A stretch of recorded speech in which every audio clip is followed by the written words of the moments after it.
క్రీస్తునందు ప్రియమైన దేవుని బిడ్లారా, అనుదిన జీవవాక్యమునకు మిమ్మల్ని ప్రేమతో ఆహ్వానిస్తున్నాము.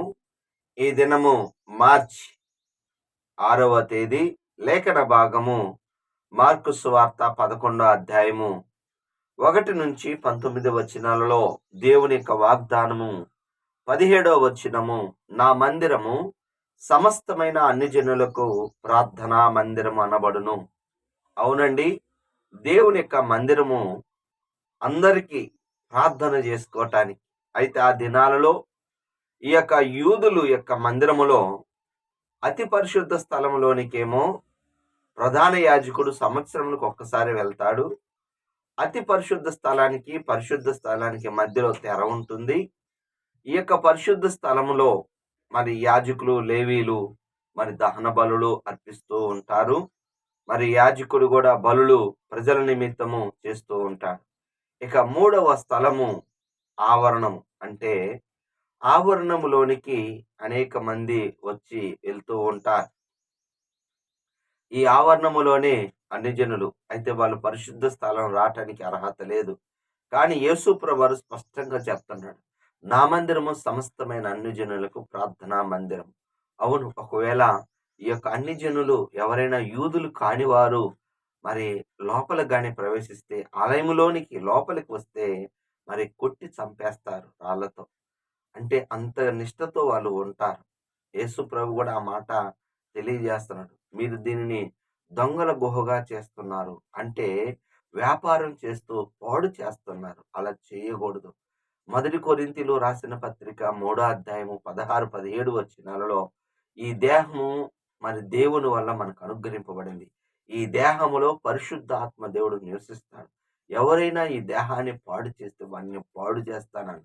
అంటే అర్థం ఏంటో తెలిసిన, దేహాన్ని కూడా మనము జాగ్రత్తగా ఉంచుకోవాలి. పాడైన దాంట్లో ఎవరు ఉండటానికి ఇష్టపడరు.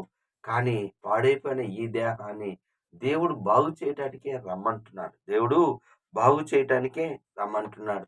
లోకములో అనేక మంది రాలేకపోవటానికి, ఏమన్నా నేను దేవునికి వ్యతిరేకమైన పనులు చేశాను కదా, రావచ్చో రాకూడదు అనుకుంటారు. కానీ రావచ్చు. లోకా సువార్త 18వ అధ్యాయం 13వ వచనములో, సుంకరి దూరంగా ఉండి, దేవా నేను పాపినయ్యా నన్ను క్షమించు అంటే క్షమించాడు. మందిరములో దేవుని యొక్క క్షమాపణ ఉంటది. కనుక అందరికీ ఇది మందిరం అనేది అందరికీ. మరి ఇందులో ప్రార్థన అనేది చాలా ప్రాముఖ్యం.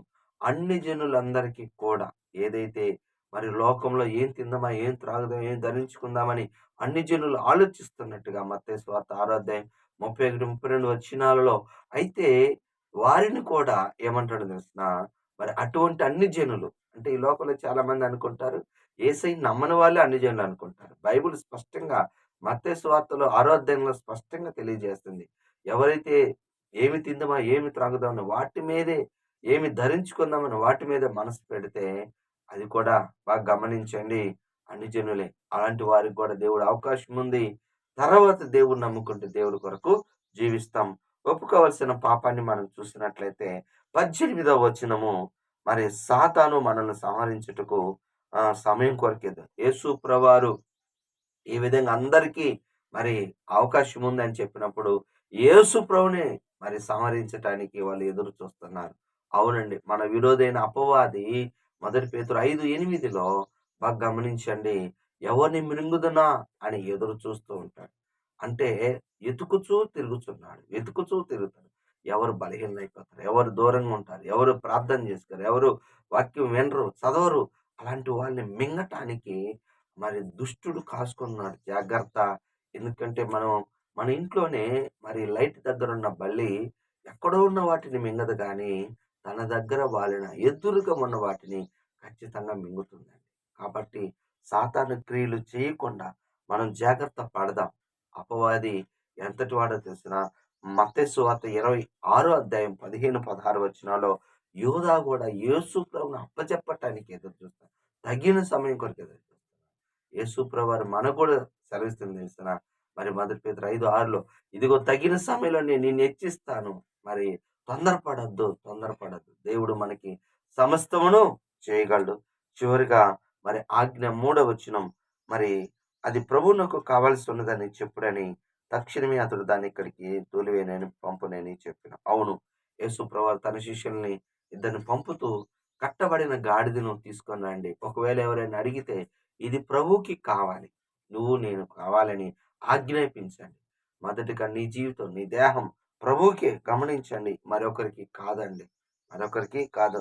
గెరాసేను దేశంలో దురాత్మను పట్టి మరి బలహీనతతో ఉంటున్న ఆ వ్యక్తిని మార్కు సువార్త 5వ అధ్యాయంలో మరి దేవుడు అతన్ని బాగు చేశాడు.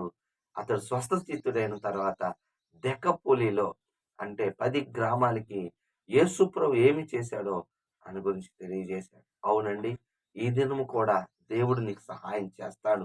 గుర్తుపెట్టుకోండి, నువ్వు ప్రభువుకి కావాలన్నది ముందు నువ్వు తెలుసుకో. ప్రభువుకి నువ్వు కావాలి. నువ్వు ఏ విషయంలో కట్టబడినా, మరి అనేక విషయాల్లో చాలా మంది కట్టబడి ఉంటారు. కట్టబడిన కట్లను మరి 18 సంవత్సరాల నుంచి బంధించి ఉంది, కట్టబడి ఉంది.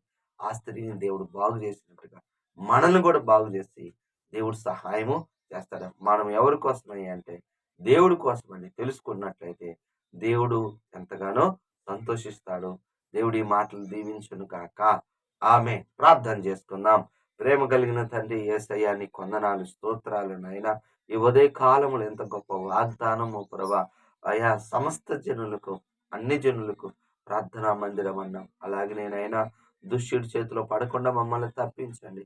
ఎవరికి నైనా బలహీనత ఉందో వాళ్ళని బలపరిచి నాయన వారిని తిరిగి బలవంతులుగా చేయమని కోరుచున్నాం.